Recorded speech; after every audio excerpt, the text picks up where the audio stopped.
Kasama po natin ang Congressman ng 1st District ng Oriental Mindoro, Congressman Arnan Panaligan. Magandang umaga po, Congressman. Magandang umaga po sa inyo at kay Marong Ted Failon at sa inyo, Ms. DJ Chacha. Maraming salamat po sa pagpayag sa isang panayam ngayong umaga. Sir, ano po muna ang initial reaction ninyo kahapon sa nangyaring privilege speech ni Senator Ping Lacson? Hindi man po nabanggit ang pangalan nyo pero may naipakita pong Facebook post na galing sa inyo. Ay, siyempre tayo po nagulat at nalungkot din sa nangyaring yan dahil first time po natin nakaranas na tayo ay maitawid sa kanyang mga controversy. Tayo po matagal na naglilingkod pero ito lang po ang first time na tayo ay naitawid dito sa ganitong usapin. Pero tayo naman po ay nagkapaliwanag din. Sige sir, sabi nyo nga po tayo po ay nagpapaliwanag din. First time nyo pong nasangkot sa ganitong klase ng issue. May binanggit po kayo, may mga interviews na po kayo kahapon. Sinasabi niyo po doon, DPWH ang proponent at implementor ng proyekto. Doon po sa mga nabanggit na projects ni Senator Ping Lacson, Sanawan at Baco, Oriental Mindoro, pwede niyo po bang ipaliwanag sa amin po iyon? Yes, una-una ay ang aming lalawigan ay talagang flood prone. Particular yung bayan ng Nauhan, dyan po nang gagaling ang malalaking baha na hindi lamang bayan ng Nauhan at Tektado, kundi pati yung karatig ng mga bayan ng Victoria at Calapan City. Kaya dapat po talaga ay may mga flood control dyan. Sa matagal pong panahon, hindi po napopondohan ng gobyerno yan. Noong lamang pong 2023, nagsimulang maglagay dyan ng malaking pondo ang national government and DPWH. Kaya winewelcome natin yun, naglagay sila ng mga malaking pondo dyan. At yan nga po ay nakalagay na sa budget proposal ng DPWH yung dumarating sa Kongreso, yung tinatawag na NEP or National Expenditure Program. Nakalista na po dyan ang mga flood control projects na yan. Naka-itemize na pati yung amount at saka yung location at kung anong ilog ilalagay. So hindi nyo po ni-request ito? Sinasabi nyo po na ang naglagay ng pondong ito ay ang DPWH? Yes po. Pwede ko po sabihin yan categorically na hindi po natin yan nilabi. Although we have to admit tayo nahingi ng mga flood control projects kasi nga tayo ay flood prone. Pero yung po mga nakalista na sa NEP, yung po initiative ng DPWH. May nakalagay yung po mga aproba ng 2023, 24, yung po ay inilista na ng DPWH sa ating National Expenditure Program. Oo, kasi nabanggit niyo po kanina, matagal nang hindi napupondohan yung area ninyo na may kinalaman sa flood control. Pero, uulitin ko, hindi po ito request from your office na pondohan nyo kami kasi matagal nang wala kaming pondo for flood control. Galing po yun mismo sa DPWH? Yung po mga nakalista ron sa NEP, yung po galing sa DPWH. Initiative po nila yan. Kasi di po ba ang mga ahensya ng gobyerno na po-propose ng kanilang budget, bago isubmit yan sa Kongreso. Ang pag nasubmit sa Kongreso, ang tawag nga po nila yung NEP or National Expenditure Program, nandun na lahat ang budget proposals nila kung anong proyekto, kung anong programa. Nakalista na po yan dyan, yung mga flood control projects na yan. Oo. May nabanggit po kasi kahapon si Senator Ping Lacson, yung proyekto na may Agila banner. Tapos nakasaad po doon, pinondohan po ng opisina ninyo. Paano po ba natin ipapaliwanag yun, sir? Yes, technically ay Congress na nagpondo kasi nga nakalagay sa NEP sa proposed budget ng Executive Department ng DPWH at inaaproba ng Kongreso yan. Yung NEP na yan ang nagiging national budget or GAA, yung General Appropriations Act. Kaya kung tutusin talaga, technically ay approved ng Kongreso yan. Yun namang Agila, yun po ay parang branding, slogan, ibig sabihin po ng Agila ay aksyon ng gobyerno at inisyatibo sa larangang legislatura. Opo. Kasi nga po, yun ay pondo ng gobyerno.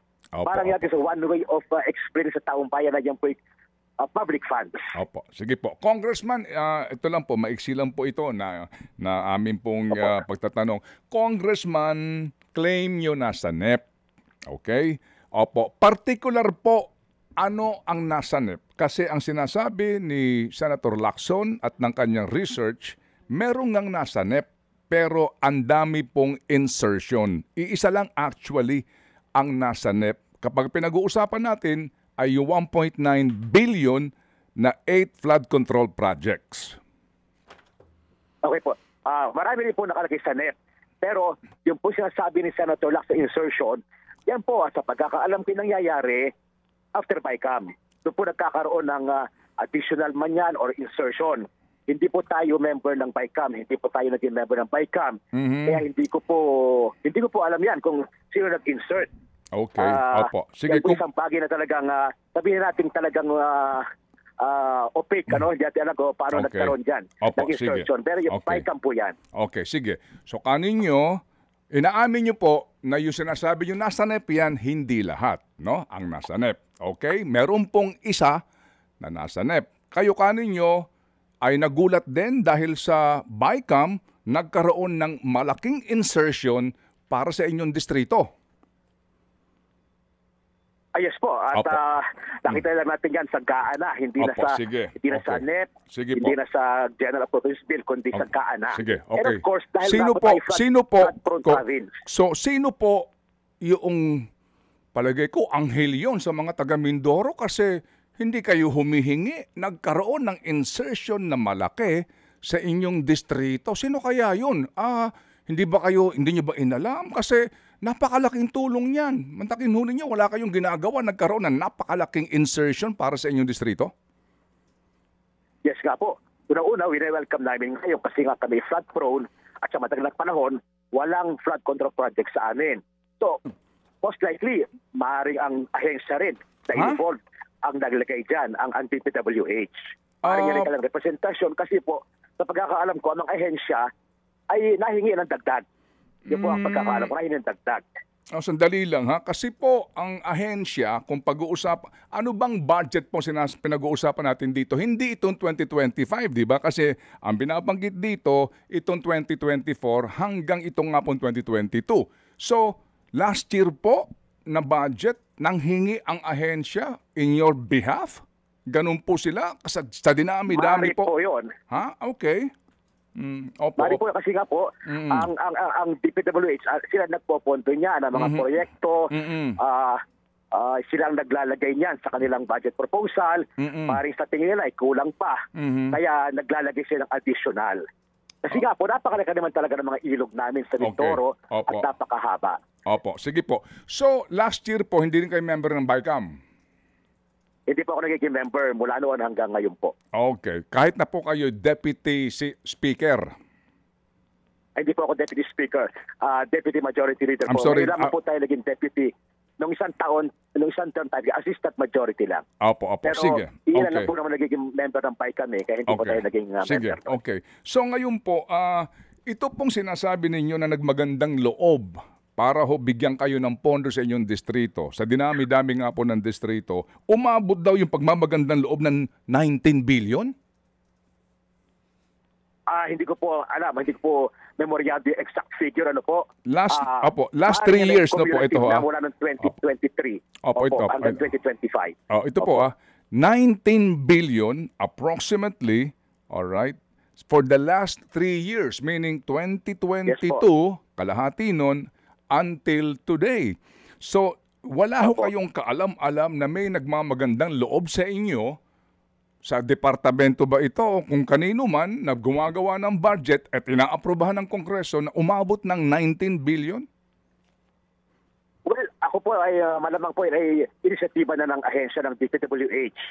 Kasi nga, marami po naman talagang request sa amin ng flood control, mga barangay, mga municipal governments kasi nga ay kami po ay flood prone at napakahaba ng dapat gawin ng mga flood control sa mga ilog namin. Kaya welcome po namin yan. Hindi po naman namin sukat akalain na magkakaroon ng kanyang problema.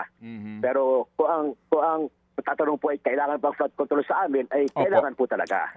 Sige po, so kung hindi po nanggagaling sa inyong initiative itong insertion, yung pong mga sinasabi po ninyo, yung pag-claim nyo actually, di ba meron pong isang post na ibanggit po si Senator Lacson that you are claiming na kayo ang nag-initiate ng budget. How do we reconcile that, Congressman? Yun nga po, alam niyo naman sa gobyerno, basta may project ang gobyerno sa iyong lugar, yung locality, isinasama po natin sa ating mga accomplishment report talaga. Kasi gano'n naman talaga po parang yan accomplishment ng gobyerno. Ay di naman po natin sukat akalain na meron parang magiging problema yan after implementation. Pero normally talaga, lahat ng mga in-implement na proyekto ng national government ay i-factor po natin yan sa ating mga accomplishment report para alam ng tao Opo. na yan po ay government funding. Okay, sige po. So ano po, in parting, ano po ang inyong masasabi, Congressman, na doon po sa dami at laki ng pondo para sa inyong lalawigan, ngayon po may reports na ng mga substandard, even ghost, at mga proyekto po na sinasabing pagwawalda sa pera kasi nga po hindi maayos ang gawa na mga proyekto po na may mga karatula po kayo. Ano po ang inyong mensahe, Congressman? As early as last year po, tayo po ay nanawagan na sa DPWH kasi nung po isang taon may nasira ng portion sa ginawa mga dike. Tayo po nung isang taon ay sumulat na kay Secretary na ayusin nila ang disenyo, i-review at i-reassess ang mga ongoing flood control projects nila sa ating distrito at tiyakin na tama ang disenyo at ang implementasyon. Inassure tayo ng regional office na kanilang i-repair at no cost to the government, yung contractor ay kailangan i-require na i-repair at babaguhin daw nila ang disenyo. Okay. So ngayon po may nasira na naman. So yun po ating panawagan na sayang lalo ang pera natin ng gobyerno kung mali ang implementasyon, mali ang disenyo at saka implementasyon. Okay. Sige, again po, just to clarify po, Congressman, ha? Okay. Doon sa mga post ninyo, sa mga karatula, you are claiming that it is your initiative, yung mga project. Tama, di po ba?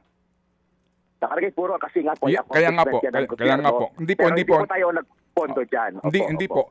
Opo. You're claiming na yung proyekto ay initiative po ninyo. Sa inyong, sa amin pa, sa inyo pong sa inyong sipag yon, sa inyo pong pagtatrabaho.